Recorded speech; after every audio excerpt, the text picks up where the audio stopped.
안녕하십니까, 김프로입니다.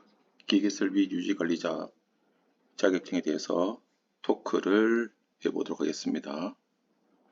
건축물 기계설비 관리는 국토교통부를 비롯해서 각 시도지사 또 구청 관할 건축기획과가 되든지 건축가가 되든지 홈페이지 같은 데 보면 이미 많이 오픈되어 있습니다.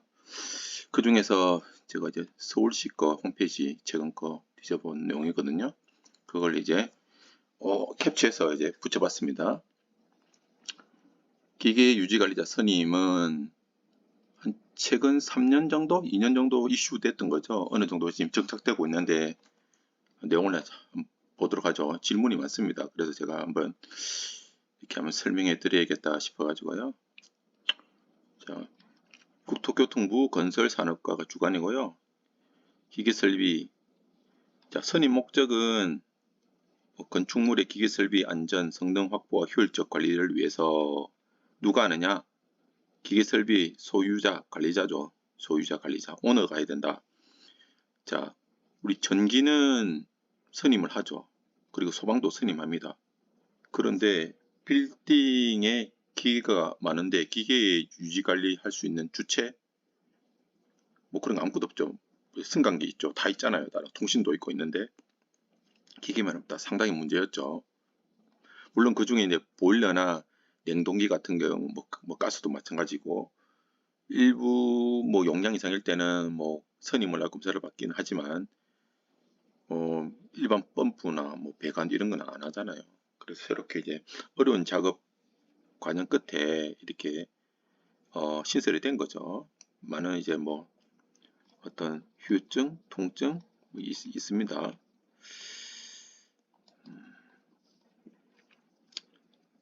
그리고 직영으로 선임하거나 아니면 여의치 않을 경우에 전문 업체한테 위탁해서 할 수가 있는 거죠. 자, 선임 대상 먼저 건축물이 있겠죠. 일단은 연면적 10,000m 제곱, 만해배라 그러잖아요. 10,000m 제곱 이상 건축물. 연면적이 뭡니까? 연면적. 그 건축물의 바닥 면적 합계입니다. 예를 들어 지하 2층에서 10층까지 있다. 그러면 바닥 면적 전체를 다 해야겠죠. 물론 이제 계단실이나 다른 용도에 따라 일부 빠지기도 합니다. 여하튼 그냥 바닥 면적 높으면 높을수록 다 더해야 되는 거죠. 고층 건물일 때 다 해당된다는 거죠. 그리고 창고 시설은 제외, 이건 좀 문제인 것 같아요. 요새 물류창고에서 화재도 많이 나고 하는데 창고 시설, 옛날에 어떤 웨어하우스 설비가 없는 껍질만 있는 그런 건축물을 이제 했는데 지금은 창고 또 물류가 들어가면 얼마나 기계수비가 많습니까? 자, 500세대 이상 공동주택, 일반 아파트잖아요.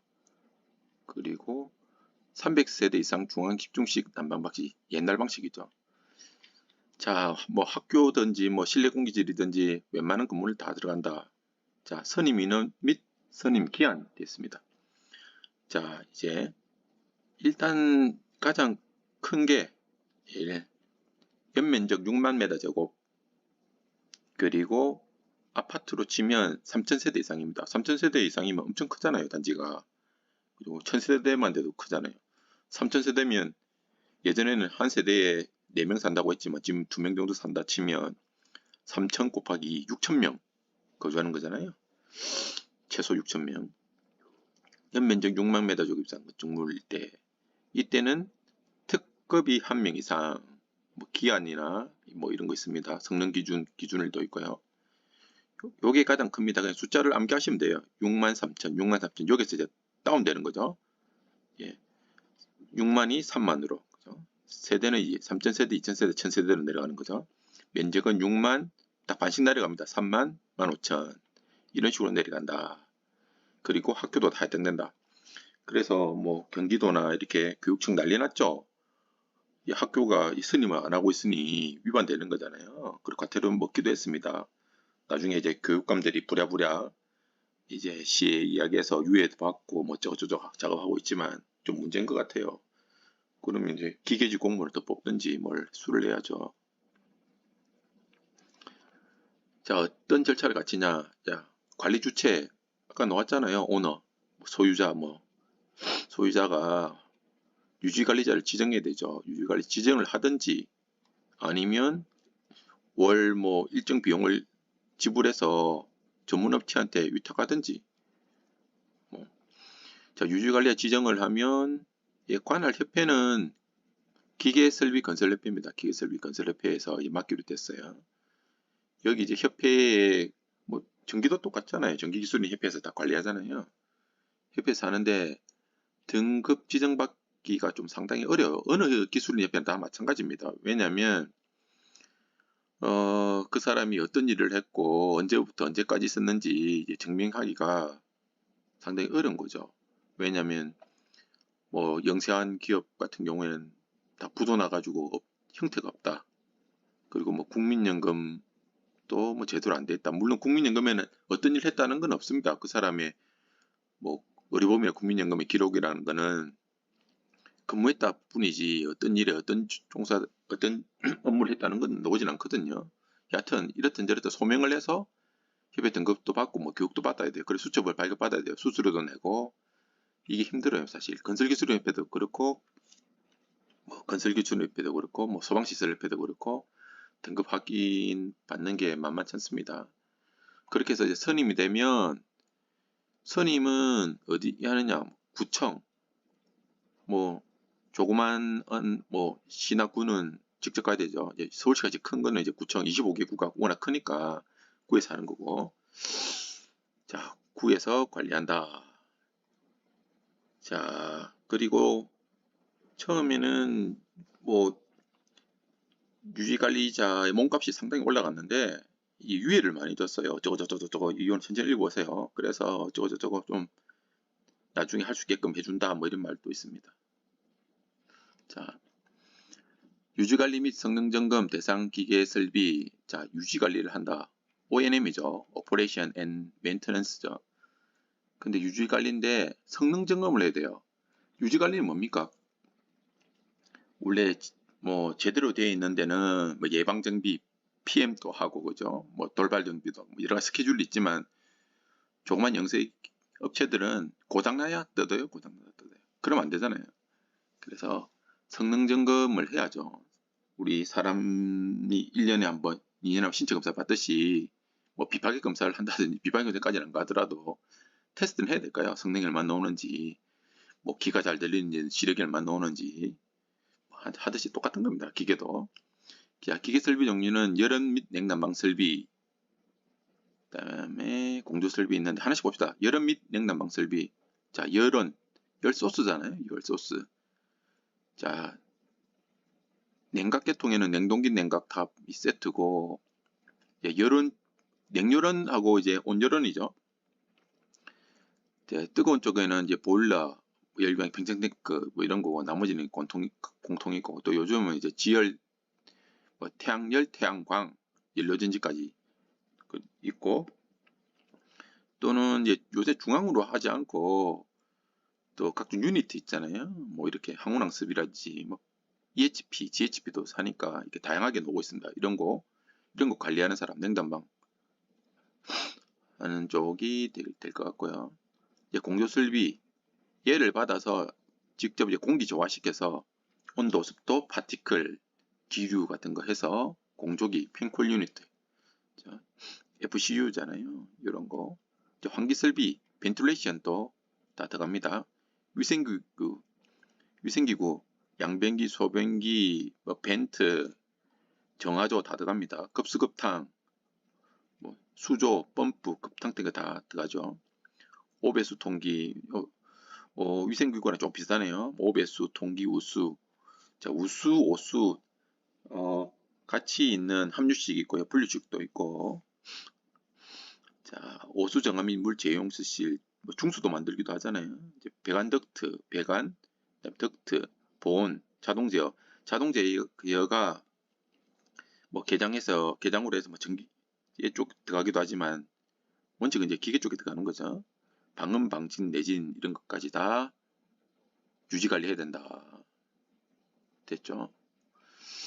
자, 검토사항은 자, 기계 설비 시스템이 제대로 들어가니 검토한다. 뭐 세 가지입니다. 지침서가 제대로 되어 있는지, 시스템이 제대로 작동하고 있는지, 점검 대상 체크리스트, 설계값과 측정값이 일치하는지, 자, 성능 개선 계획.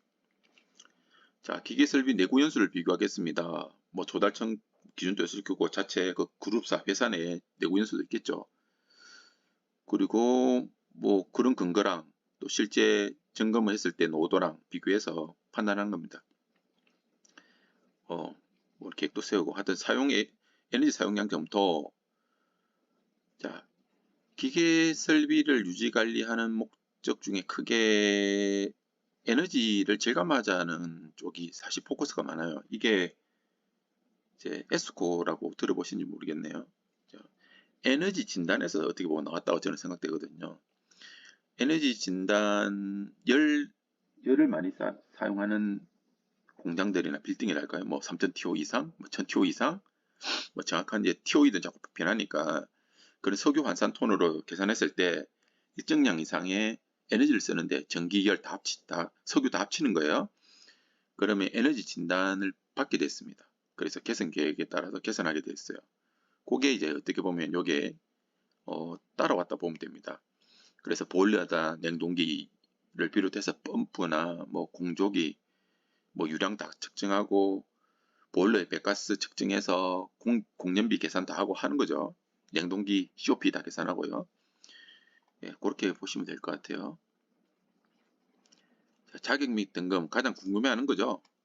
자, 왼편에 특급을 보겠습니다. 특급에 해당되는 경우는 이제 기술사, 기능장, 기사, 산업기사, 특급 건설기술인 어떻게 보면 많이 오픈했어요. 처음에 이제 국토부에서 할 때는 많은 제안을 떴는데 뭐, 뭐 어느 기관의 뭐 로비, 민원, 하여튼 이런 거에 의해서 많이 이제 후퇴됐어요, 사실은. 자, 기술사는 하나, 둘, 셋, 넷, 6가지 해당되는 거죠. 사실은 엄밀히 말하면 건축기계 설비와 공조냉동기계 설비만 인정해 줘야죠. 제가 보기에는. 근데 이제 많이 확대된 거죠. 기계, 산업기계, 용접 기술사가 기계 설비 전체를 한다. 조금 이상하죠. 자, 기능장, 배관, 에너지 관리, 용접. 이것도 어떻게 보면 에너지 관리만 인정해 줘야 되는 거 아닌가요? 배관하고 용접 쪽은 국한된 게 아닌가요? 하여튼 기능장이나 기사는 10년 이상 경력이 있어야 돼요. 취득하고. 자, 기사는 일반 기계, 건축 설비, 건축기계 설비, 공조냉동기계, 설비 보조, 용접, 에너지 관리까지 해당된다. 주로 해당되는 게 건축 설비, 공조냉동기계, 에너지 관리에 해당되겠죠. 뭐 산업기사, 그리고 뭐 다르게 기술 증빙된 사람 이렇게 돼 있고요. 여하튼 기술사 외에는 10년, 최소 10년 이상 경력이 입증돼야 된다. 근데 웬만큼 나이 드신 분은 10년 다 넘잖아요. 문제는 경력을 잘 증빙해서 특급으로 인정받아야 되죠. 자, 고급은 룰은 똑같습니다. 3년 떨어지죠. 특급보다. 중급은 또 3년 떨어지죠. 4년 되죠. 초급은 3년 이상 이렇게 보시면 될 것 같습니다. 여기까지네요. 자, 이상입니다. 그래서 기계설비 유지관리 쪽에 뭐 계속 자기 관심이 있으신 분은 이렇게 경력이랑 자격증 준비해서 대한기계협회 홈페이지에 잘 되어 있습니다. 그렇게 하셔도 되고, 만약에 내가 기계설비 유지관리 쪽에 진출 안 한다? 그러면 굳이 뭐 힘써서 돈 써서 수첩 만들 필요는 없어요. 지금 수첩이 여러 가지 있잖아요. 전기 쪽에도 자격증 외에 수첩을 이야기하는 거예요. 자격증을 가지고 경력 가지고 이렇게 그 기관에서 말하는 이렇게 특급이니 고급이니 받는 방법이 여러 가지가 있는 거죠. 여러 종류도 있고 기계도 있고 전기도 있고 소방도 있고 많습니다. 그냥 굳이 이쪽으로 안 갈 것 같으면 할 필요가 없다. 그렇게 말씀드리시고요. 여하튼 뭐 이쪽에 종사하는 분이 상당히 많습니다. 그래서 뭐 가급적 고급 특급 쪽으로 경력을 해서 수첩을 발급받을 수 있도록 하면 좋겠습니다. 감사합니다.